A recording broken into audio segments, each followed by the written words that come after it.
Yo, what is going on, guys? Randall Thor 19 back again with another daily video. Hope your weekend is going pretty well. I'm currently neck deep in some Prey. Put about 4 hours in so far. Really enjoying the game right now. Hopefully, when I finish the game somewhat soon, I'll put a review out for it. But for now, early impressions are pretty good. But let's talk about something else, shall we? This video is going to be about Xbox and E3. It's not going to be a prediction show where I talk about what I think we'll see or whatever. I'll save for closer to E3. I'll do a video probably for each of the hardware manufacturers. This is going to be about what Xbox needs to do to have a great, amazing, fantastic, any adjective that you can think of to describe the show in the minds of and eyes of the gaming media, the press, and just gamers in general. Not necessarily the hardcore extreme Xbox fanboys, because they're going to say it's good no matter what, and not necessarily the hardcore extreme PlayStation fanboys, because no matter how good the show is, they'll say it was bad. So what does exactly Xbox have to show or do to get people to come out and say, yeah, you know what? That was a damn good show. And because of that, I am excited for the future of Xbox. Now, first off, you think of Scorpio, because Scorpio's coming out. You know it's going to feature largely into the show, and it's going to be feature heavily into the future plans of Xbox. So it's going to be important for Microsoft to show the differences between a game running on Xbox One, whether it's the OG Xbox One or the Xbox One S, and how it runs differently, better, not only brand new games, but also your back catalog, and how that runs better on Scorpio. And they have to do a way better job, a much better job than Mark Cerny and Sony did at the PlayStation Pro unveil back in, I believe, what was that, September of last year. They have to nail that aspect of it. They have to completely nail it. They can't flub that at all. Otherwise, you know, Scorpio is a big part of the future, but if you flub that, you only get one chance to make a good first impression with people. So hopefully they can nail that. And if they do, if they show, man, you know, because Phil's talked about, like, you know, when people asked him about pre-ordering Scorpio, he's always said, just wait till we show you the games. So maybe they show off some games, whether third party, first party, and it just blows people's minds, and people are excited for that. So that's one aspect of how they can have a great E3. Now, the other aspect is maybe the more important aspect, and that's the games. Because in my opinion, it doesn't matter how powerful your system is, and I've said this from day one, what matters most is the games. And we know third-party games will be on stage, so it's not necessarily about third-party, it's about first-party. Because, you know, the third-party games, they're on every system. They have to be, because games are expensive to make, and they want to put them on as many platforms as possible. Now, indie games, a little bit different story.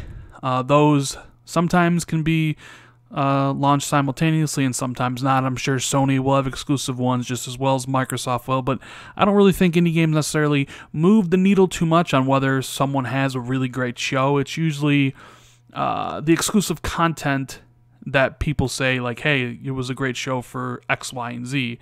Now, in 2014, I believe it was 2014, people said Microsoft had a good show because of backwards compatibility, but I don't know if we have another backwards compatibility moment left. Maybe OG Xbox back compat, but I think that's kind of a waste of time. I wouldn't necessarily say that, but getting back to what matters most. And it's kind of unfortunate for Microsoft that the narrative has shifted from early in the gen, where power was the narrative, where people were dissecting every game and trying to figure out how much better it was on PlayStation 4. Every big multi-plat that came out, it was 900p on PlayStation, 720p on Xbox. Why would you play on Xbox? Yada, yada, yada. We all know the power narrative, the resolution narrative.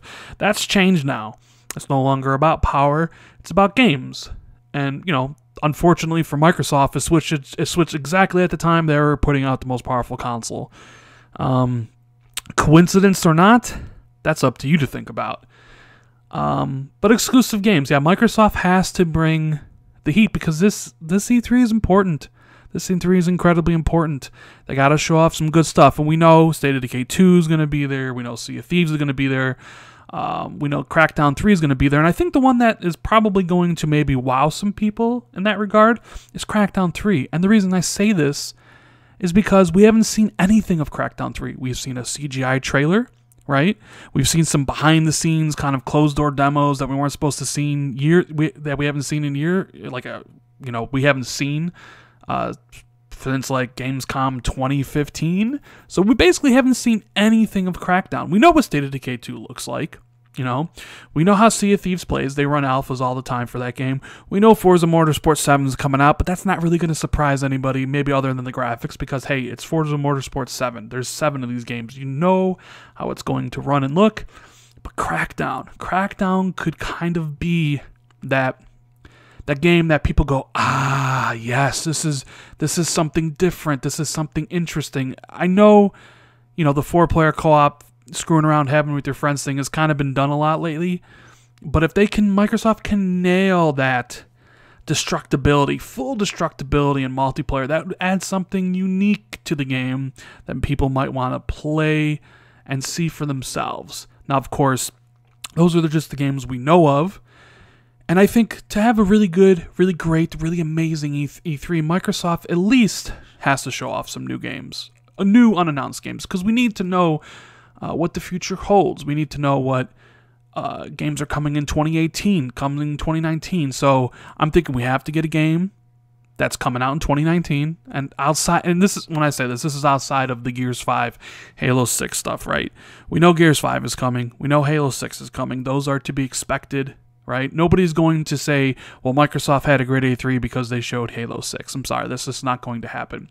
But if they can show off a couple games, a couple projects that they're working on, whether it's Fable 4 by Studio Gobo in my last video, whether it's Ori 2 by Moon Studios, whether it's something completely, that we don't even know about, I think if you add all those things together, Crackdown 3, some really good Project Scorpio stuff, and a couple unannounced AAA IP, whether they're coming out in 2018 or 2019, I think Microsoft can have a great, amazing, fantastic E3.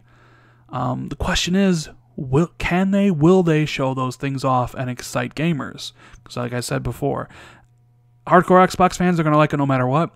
Hardcore PlayStation fans are going to hate it no matter what.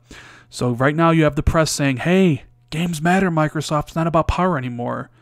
So you kind of got to show off some games. And that's the question. Does Microsoft has the games to show off? And this is kind of like what I think they should do to have a great E3. Hopefully that they do. This isn't a prediction show. I'll have that in the future. But anyways, guys, what do you think Microsoft has to do to have a great E3? Let me know in the comments. I'm really interested in seeing what you guys have to say. And if you liked the video, hit that like button. Consider subscribing for more delicious daily content. And I'll see everybody later.